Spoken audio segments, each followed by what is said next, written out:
کیونکہ پاکی ناپاکی میں ہمارا اتنا دھیان نہیں ہوتا، اس لیے پھر ہمیں نبی علیہ السلام کی زیارت نہیں ہوتی۔ بہت سارے لوگ یہ کوشچن پوچھتے ہیں کہ جی اتنے سالوں سے ہم کوشش کر رہے ہیں کہ ہمیں نبی علیہ السلام کی زیارت نصیب ہو، مگر نہیں ہوتی۔ عام طور پہ جو ہم نے بزرگوں سے سنا ہے اس کی دو وجوہات ہوتی ہیں، ایک نگاہ ناپاک ہوتی ہے اور ایک بدن یا کپڑے ناپاک ہوتے ہیں، جس کی وجہ سے زیارت سے محروم ہو جاتے ہیں۔ اگر ان دو چیزوں پر محنت کریں تو اللہ تعالیٰ زیارت نصیب جلدی فرما دیں گے۔ نگاہ کا بہت زیادہ پرہیز کریں،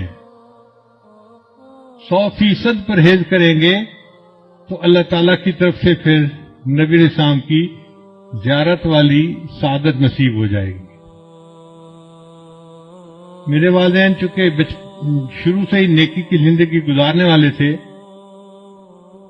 تو میں نے تذکرۃ الاولیاء کتاب 5ویں کلاس میں پڑھی تھی۔ 5ویں کلاس کے بچے کو تو ابھی کنسیپٹ بھی نہیں ہوتا، مگر مجھے والد صاحب نے وہ کتاب لا کر دی کہیں سے، تو میں نے اس میں اللہ والوں کے واقعات پڑھے تو دل میں بڑا شوق ہوا کہ مجھے بھی اس لائن پہ چلنا ہے اور اللہ والوں کی لائن پہ آگے بڑھنا ہے۔ پھر اس میں ایک کتاب میں نے پڑھا کہ نگاہ کا بہت پرہیز کرنا چاہیے۔ تو چھوٹی عمر میں، ابھی میں بالغ نہیں ہوا تھا، اس عمر سے ہی نگاہ کا پرہیز شروع کر دیا۔ بہت بچتا تھا، بہت نگاہ کو بچاتا تھا، اور مجھے اس زمانے میں اپنی والدہ سے ڈانٹ بھی بہت پڑتی تھی۔ ہر دوسرے تیسرے دن کوئی محلے کی آنٹی آتی اور میری والدہ کو کہتی، تیرا بیٹا جا رہا تھا، اس نے تو ہمیں سلام بھی نہیں کیا، یہ تو ہمیں اپنی خالہ ہی نہیں سمجھتا۔ اور امی مجھے بلا لیتی تھی، بیٹا وہ تو نے اپنی خالہ کو سلام کیوں نہیں کیا، یہ تو میری کلاس فیلو تھی، یہ تو میری سہیلی تھی، ہم بچپن کی دوست ہیں، تم سلام تو کرتے۔ اور مجھے پتہ بھی نہیں ہوتا تھا کہ یہ آنٹی کہاں گزری تھی اور کہاں اس کو سلام کرنا تھا۔ تو میں آگے سے ایک بار کہتا تھا، امی آنٹی سے یہ پوچھو کیا میں نے اس کی طرف دیکھا تھا؟ تو جب امی پوچھتی تو پھر وہ آنٹی کہتی، ہاں یہ تو یوں کر کے چلتا ہے، سارے اس کا نیچے لگا ہوتا ہے، زمین کے علاوہ تو کچھ دیکھ نہیں رہا ہوتا، اس نے کہا اس کو۔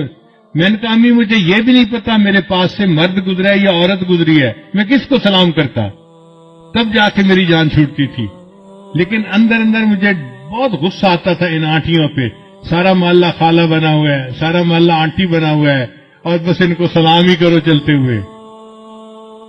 لیکن نگاہ کی اتنی حفاظت کا بہت فائدہ ہوا۔ مجھے آتے جاتے جوتوں کی آواز سے پتہ چلتا تھا کہ قریب سے کون گزر رہا ہے۔ عام طور پہ مردوں کے جوتوں کی آواز اور ہوتی ہے اور عورتوں کے جوتوں کی آواز ڈیفرنٹ ہوتی ہے، اس سے اندازہ ہو جاتا تھا کہ قریب سے گزرا کون ہے، ورنہ کپڑا بھی نہیں دیکھتے تھے کہ قریب گزرنے والا کون تھا۔ اتنی نظر کی حفاظت کرنی ہوتی تھی۔ اس پر اللہ رب العزت نے پھر جو مہربانیاں کی وہ اب کیا بتائیں آپ کو۔ ہمارے ایک ساتھی ہیں لاہور کے، ایک دن مجھے کہنے لگے کہ میں آپ کو ایک بات بتاؤں، مجھے حضرت نے بتائی۔ میں نے کہا بتائیں۔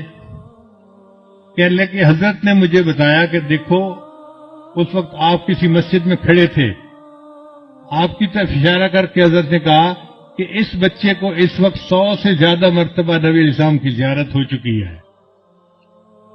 میں سن کے حیران ہو گیا، اور حیرت مجھے اس کی تھی کہ پتہ اس کو کیسے چلا۔